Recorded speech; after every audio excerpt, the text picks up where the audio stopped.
Welcome to the Louisiana Business and Industry Show. And now your host, Tim Johnson. Our annual visit with Dr. Jim Henderson, president of the University of Louisiana System, is next on this edition of the Louisiana Business and Industry Show.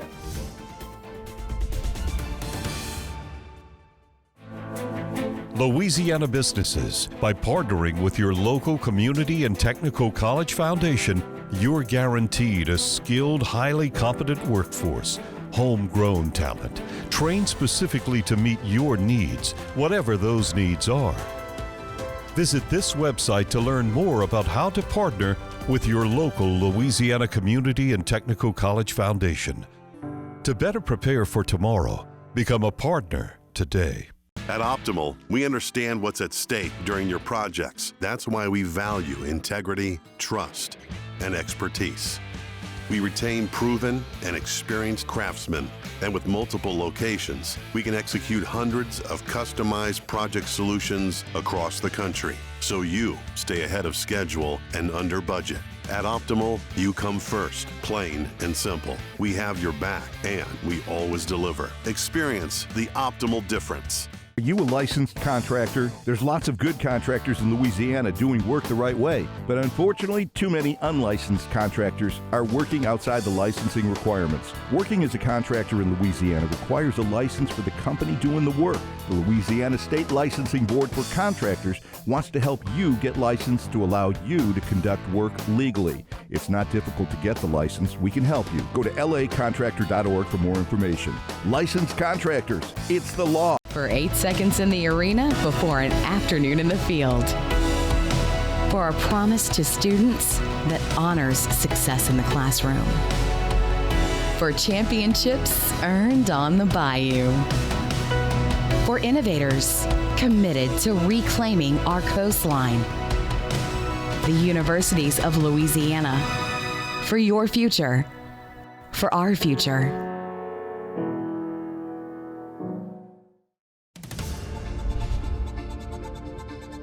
Welcome back to the Louisiana Business and Industry Show. Dr. Jim Henderson is president of the University of Louisiana System, joins us for the fourth time. Buddy, welcome back. Hey, Tim, it's always a pleasure. It's good to see you. Always good to see you, and always a good conversation, Jim. I enjoy it each year when you're with us. I'm going to start with what I'm asking everybody during this age of the pandemic. Your family good? Your team is good? Tell us how you've made it through. You know, we're blessed. This has been I hate to use the word unprecedented. I'm ready for some precedented times, but this is an unprecedented moment of disruption, a season of change and evolution. But it's also been an opportunity for some growth and development, I think, for us as individuals. We've been able to reconnect with some things that maybe we had taken for granted, like family. Right. Fortunately, my family has been untouched, and we've been very blessed with that. But we've seen the human toll, right, that it's taken on friends, on coworkers. That's been difficult. It's time for us to come back to normal, or whatever the new normal is. Yeah, and we'll talk more about how the system is adjusted to COVID-19 as we go along, and what we might see going forward. But I'm glad to hear that. I know you got a new grandson that you're very proud of. Beautiful baby boy. He's just the greatest grandson that's ever been born on the planet, and that's a heavy burden to carry with you as a grandson and a grandfather. That's right. So, but we'll manage. Well, I know you will, and I know you love that baby boy. Let's talk about the system, Jim. Critically important aspect of Louisiana's culture, Louisiana's economy, 9 very critical and historic universities. Give us a reminder, overview of the system. Sure. So University of Louisiana System is a collection of 9 distinct institutions, right? But each one is a driver in its regional economy. Each one has its own mission, its own culture. They range everywhere from our research universities like UNO and UL Lafayette and Tech, our regional universities at Northwestern State, my alma mater, the oldest permanently dedicated site of higher education in the state of Louisiana. Nicholls State, Harvard on the Bayou, Southeastern up in Hammond, ULM in Monroe. One of my school's biggest rivals, McNeese State in Lake Charles, and of course, Grambling State, 1901 in the Piney Woods of North Louisiana. Farmers of color wanted a university for their children, and Charles P. Adams came up there, and the rest is history, experiencing a great renaissance under Rick Gallo. Collectively, individually, they're great institutions. Collectively, we're able to do some systemic work that's truly changing the face of Louisiana. Very, very fortunate to do this work. I want to get into that more, but I'm not sure, of course we have you on every year and we talk about this, but I'm not sure our viewers, the state, the population recognizes how significantly large that system is. That's right. You're approaching 100,000 students. That's right. System-wide. 92,000 92,000. Talk a little bit about the enrollment and the graduation rates and the kinds of individuals you are graduating and putting into Louisiana's economy. Wow, so this fall, or this spring alone, we graduated about 9,000 students, and they range in everywhere from education degrees to business degrees, nursing. We're the largest producer of nurses in the state of Louisiana. Computer scientists, performing artists, and listen, people think about performing artists and think, okay, what are the job prospects there? When I was meeting with DXC Technology in New Orleans, I was talking about our computer information systems programs, our computer science programs. They said, that's great, but we want to talk to your music majors. How about that? They know how to think critically, they know how to work as part of a team, they know how to be vested in a team effort, so that if any one member of the team falls short, the whole team fails. And you think about how that prepares them to work collaboratively. And so, you know, I'm very proud of the graduates we produce.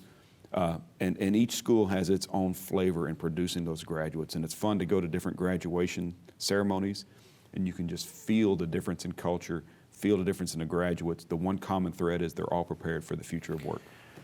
I know when most of us think about higher education, the academic side of it, we think about publishing, we think about research. Sure. But because I know Jim Henderson, I also know that you have that system laser focused on the economy and preparing individuals, as you've just discussed, to participate successfully in the economy. And that has not, as far as I know, always been the real focus of higher education, but you are focused on that. So how do you balance those? Well, and so I think that it's a false dichotomy to think you have to choose one or the other. And I think that misthinking has led us awry in the past. What we understand is that there is a deep connection between research and scholarly activities and preparing the emerging generation for the future of work. And so we try to connect the two as much as possible. You know, we're laser focused on producing the most educated generation in Louisiana's history. We know we have to do that if we're going to be competitive as a state, and if our communities are going to grow and thrive, if our graduates are going to be able to succeed in the future of work where it becomes increasingly competitive.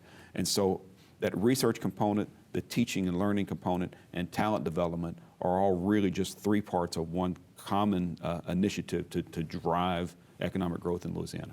We've got about a minute left, so we're going to probably have to carry this part of the discussion over to the next segment. But, you know, we go back to mid-March, right? And you're rocking along in a regular semester, and COVID-19 hits. Take us through the discussions and the decision-making process in a major higher education system. Sure. What were those discussions like? And then we'll talk a little bit about what the future might look like. Well, you know, it was March 9th, the day they gavelled in for the first part of the legislative session. I had the 9 university presidents from our system on the big couch in my office to talk about legislative strategy. But over the weekend, we all became epidemiologists and realized that talking about legislative strategy is going to have to wait. We've got to figure out what we're going to do to respond to COVID-19. Within a week's time, we had converted traditional universities to an online learning environment for 92,000 students. Tremendous undertaking. I want to talk a little bit more about what you did and how you did that. I want to talk about the summer session and then what the fall semester might look like as we go forward based on where we are with the pandemic. We're visiting with Dr. Jim Henderson. He's the president of the University of Louisiana System. You're watching the Louisiana Business and Industry Show. Since 1919, we've designed and constructed hundreds of industrial plants, roads, ships, dams, and executed some of the most complex jobs in the world. In fact, our quality and dependability are legendary. Today, the legend continues as Brown & Root delivers engineering, construction, maintenance, and industrial specialty services throughout the U.S. and the world from our headquarters here in Louisiana. We are Brown & Root.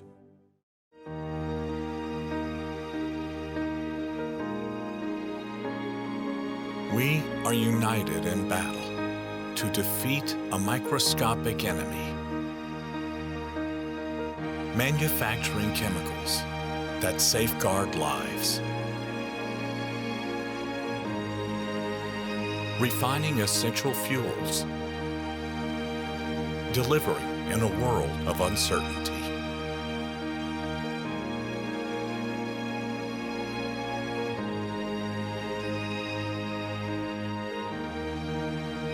Our creative energy is the force helping to keep families, the community, and each other safe.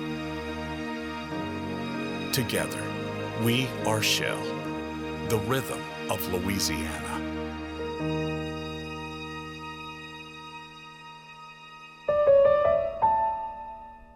Gulf Coast Bank and Trust is giving our customers the power to bank anywhere, anytime during this challenging time. It's about doing the right thing for our customers.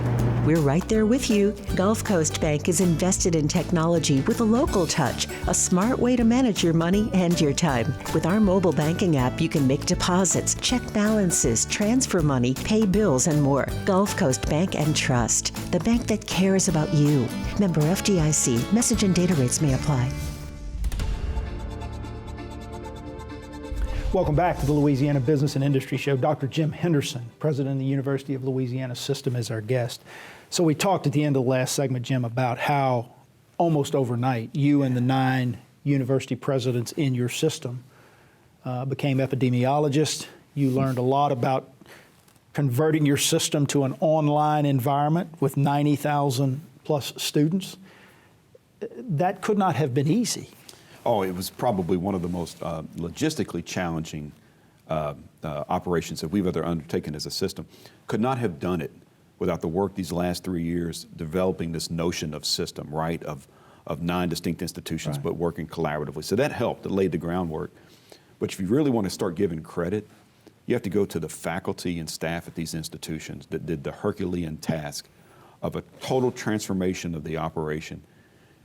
Tim, 96.2% of the students that we served pre-COVID-19 reconnected with their learning management systems after we went totally online. 96.2%. Wow. I would have told you it is an impossibility, but the faculty and staff at the University of Louisiana System and our institutions pulled that off. Absolutely amazing. It really is. So we're in the summer session now. I'm assuming that a significant piece of that might still be virtual, but I think you've got some folks maybe tell us where we are for the summer session. That's right. You know, really, this summer in a normal setting is largely online now. Right. So we've gotten so much technology embedded into our delivery of instruction that probably 40% of our traditional students on campus take an online course to augment their schedule. So we're doing a lot with technology anyway. This summer we decided to do almost all courses online except for those that have to use lab spaces where we could deliver education but in a controlled environment that was very safe as we continue to learn more and more about this virus. And listen, we learn so much more, seems like on a daily basis. We're learning about transmissibility and infectiousness and the difference between those two concepts. Remember this at epidemiology degree, right, that we used to be constitutional lawyers, now we're epidemiologists. But we're learning more, so this summer has been a great test case for what we're going to do this fall. The fall semester, I guess, might look a little bit different. So I'm not going to ask you to specifically tell us what that might look like, but let's talk for just a minute before we get into some other subjects, Jim, about what this pandemic has taught you about long term. What might be changing permanently for the University of Louisiana System? Well, you know, and I think it's just like the world in general, that we're going to be in a constant state of change. And the skill that's probably the most critical for individuals and for organizations is adaptability, flexibility, right? The ability to be resilient in a changing environment. We've learned that we have that ability at a point of crisis, and now it's operationalizing that so that it doesn't become just an ability that we can check to when the situation arises, but it becomes an ongoing part of our operation that we're demonstrating that adaptable resiliency. So issues of race are playing out all across this country, and therefore they're playing out on the 9 campuses of the University of Louisiana as well. George Floyd's untimely and just horrific death have has brought that into greater focus. I know Jim Henderson is a guy who leads with his mind, but sometimes it's about your heart as well. I know this has been tough for you personally. How are you dealing with it on the individual campuses? You know, Tim, I look back to some work we started really 2.5 years ago when we brought the presidents together for the first time, talking about our strategic framework, wanting to create that most educated generation in history. But understanding to do that, we had to have environments that lifted all boats. They had to have inclusive environments where populations that have traditionally been underserved felt like they had a home at our institutions and could be successful. Then we started talking about diversity and inclusion very purposefully as an institution. It's a bifurcated approach, right? I'm one that subscribes to the moral imperative of diversity and inclusion. But if you don't subscribe to that, there's a true business imperative to serving a diverse community and understanding that business component of embracing that. And so whichever path you want to go by, or if you want to adopt both of them, that's fine. We started having that conversation. We created the Reginald F. Lewis Educational Equity Initiative, named after the first black billionaire in the United States, Reginald F. Lewis, and what he did. First made a $1 million donation to Harvard Law before they even knew they could accept $1 million donations. What a great model he is, someone who came up from nothing and arrived at the highest levels of success. We created a diversity and inclusion task force. We had all the athletic directors, all of the vice presidents, all the presidents in a room in New Orleans talked about the example of Ruby Bridges and how far we've come since those days, but how far we have to go. All of that work led us to where we are now. And instead of reacting to situations, almost prepared you in a sense. It prepared us to recognize the weight, the power, and how we can be a transformative engine, right, to advance all of us collectively, individually, but in a very inclusive way. One of the institutions in your system is one of the most historically black colleges and universities, HBCUs, that's Grambling. Yeah. What leadership role can Rick Gallo and Grambling State University play in lighting a path for us through this situation? You know, you can, if you get a chance to go to Grambling and walk through that Eddie Robinson Museum and you see the history of Grambling through that lens, right, of football, or if you go to the Hutch Hutchinson Performing Arts Center, named after a band director that came to Grambling in 1952, ordered 18 instruments from the Sears and Roebuck catalog and told his president, Ralph Waldo Emerson Jones, we want to have the greatest marching band on the planet Earth. And 13 years later was marching at the NFC Championship game, marched in Japan, all over Asia, in Africa, in the Rose Bowl. Yeah. Think about the aspirational goal setting that took. So Grambling's got this rich history. I dare say it is on the cusp of its greatest days ever because of the leadership of Rick Gallo and the whole network of faculty and staff that he's assembled around him that are focused on that still critical mission of being a world-class public HBCU in the state of Louisiana.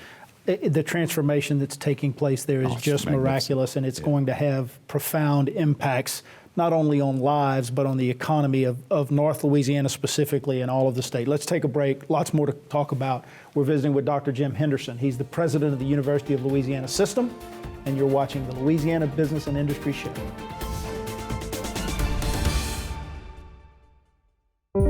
Baton Rouge, we know how to deal with hardship. Floods, hurricanes, illnesses, they've threatened our families, our livelihoods, our communities, and spirits. But we always find the energy to overcome it all, the energy to work together and help one another, the energy to pull ourselves into a brighter future. We're honored to be part of Baton Rouge. Together, we have the energy to move forward, and that's what we're going to do.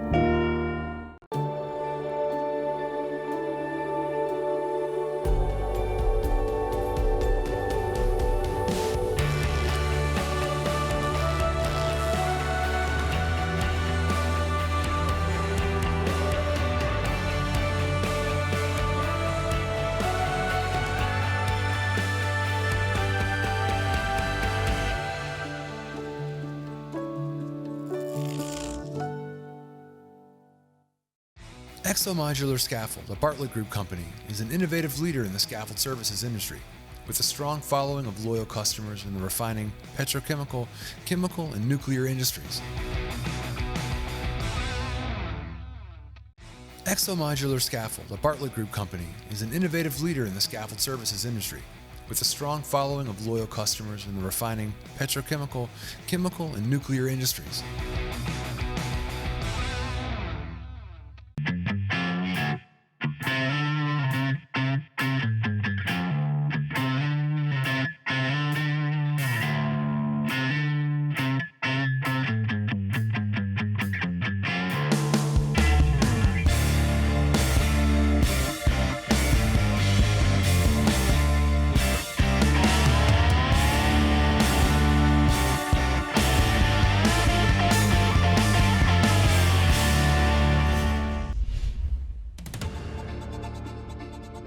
Welcome back to the Louisiana Business and Industry Show. Always a great conversation with my friend Dr. Jim Henderson. He's president of the University of Louisiana System. Jim, we talked about the impact of George Floyd's death and the racial issues that you have to deal with on your campus and racial sensitivity. So let's wrap that part of the discussion up with this question. Going forward, how do you balance racial sensitivity with the necessary freedom of speech that needs to exist on a college campus? You know, Tim, that is such a delicate question for some to answer. I don't shy away from it at all. You know, colleges and universities are engaged in the pursuit of knowledge and understanding. They have to be bastions of free speech, free expression. But at the same time, they have to be environments where all populations can come, feel included, be part of it. Now, if your business is reacting to the racist utterance of the day, you're never going to be successful, because what happens is populations of color or populations from underserved populations view that instance as an extension of your culture. And it's a manifestation of your culture. If you are demonstrating to all populations that you have a true positive culture of inclusivity, if you're recruiting students that come from all backgrounds, if you're recruiting faculty and administrators that are reflective of the communities that you're going to serve, you're sending a message that, hey, it matters here. Yeah. It's part of our culture. Yeah. And then when these instances happen from knuckleheads or from racists, if it comes from just an ignorance or if it comes from a true embedded hatred, guess what? Those are anomalies. And you respond to them in a very dramatic way, right? In a very boisterous way. You tell people this is ignorance, it's repugnant, it's hatred, we don't tolerate it. And then people believe you because they've seen the evidence in your practice. But I love the fact that you see it more as about long-term culture. Absolutely. Than short-term response to some stupidity that might exist. And I think that will serve the system well as we go forward. So thank you for that, Jim. Yes, sir. You instituted what I believe is a critically important program about a year ago, I guess now, called Compete Louisiana, where you're looking at some 630,000 Louisiana citizens, 653,000 Louisiana citizens who have some college but no degree. That's right. And the University of Louisiana System is now making it much easier for those folks to re-engage and complete their education. Talk about it. Well, you think about what happens when someone goes to school. A lot of times as a traditional student, they're coming from a more controlled environment. For the first time, they've got freedom. Sometimes there are parties at colleges and universities. You and I didn't participate in that as students. I'm shocked to hear that might be going on, right? Sometimes babies happen. Lots of things happen that can derail someone from going. Sometimes it's a job opportunity, and maybe it's a short-term job opportunity. Sometimes it's financial, right? That's right. And so when you stop out of college, and then all of a sudden life happens, and you get all these responsibilities, and that most precious commodity that you got is time. Well, you know what? Academicians have done a great job of putting up a lot of barriers to keep people from coming back to school. Compete Louisiana is a program designed to knock those barriers down, to provide a concierge service, turnkey service from the minute you express interest in returning to school and staying with you all the way to graduation. Well, this spring, we added a new component to that program. It's the other most precious commodity, money. Right. Right? So we have a flat rate transparent, $275 per credit hour tuition for Compete Louisiana students. Those that have been out of college for at least 2 years, have some college but no degree. That way that they can come back, they know exactly what it's going to cost, they can calculate the return on investment, and then they've got the concierge service to boot. We think it's going to be a game changer for those 653,000 adults in Louisiana that are limited in their ability to grow and compete simply because they haven't finished what they started. We're going to help them get there. So if I'm watching this show and I'm one of those 653,000, what do I do? Just go to our website, ulsystem.edu or competela.org. You can go to the App Store, download it, both in Android, if you're into those antiquated things, or the Apple Store. Right. Get our app. You can be connected with a coach 24/7. Listen, we're using technology too. Sometimes you may think it's a coach. It's AI, buddy. We've answered that question before, and we're going to answer it to you in a way that you'll think it's your best friend talking to you. That's a wonderful program. I hope folks will take advantage of it. We got about a minute left here, so I'm going to rush you on this conversation, but I wanted to get into it. Poverty has had Louisiana in its grips for all of my lifetime and for decades. Education is the key to overcoming it. Give us a minute on Dr. Jim Henderson's philosophy about eradicating poverty in our state. You know, it's got to be, I think it's got to be our calling. It's got to be for our generation. It's got to be what we leave to the succeeding generations. And Louisiana has struggled for a long time with systemic poverty.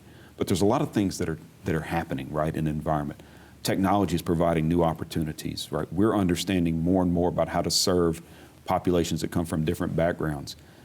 I know for a fact that education is that empowering component that allows you to seize control of your economic future, as well as developing citizens that we need. You know, in Louisiana, we've done some great work. We started 10 years ago with short-term certificates and really providing a quick pathway to students. Now we're trying to create learners. And Eric Hoffer said, learners inherit the earth, while the learned find themselves beautifully equipped to deal with a world that no longer exists. Learners are the solution to poverty. Listen, man, it's always my great pleasure to have you on the show and have this conversation. Louisiana is blessed to have Dr. Jim Henderson in the role that you're in. Keep up the good work, my friend. Hey, thank you, buddy. I appreciate you very much. That's a wrap, guys. Thanks for joining us. Join us again next week at this very same time for another edition of the Louisiana Business and Industry Show.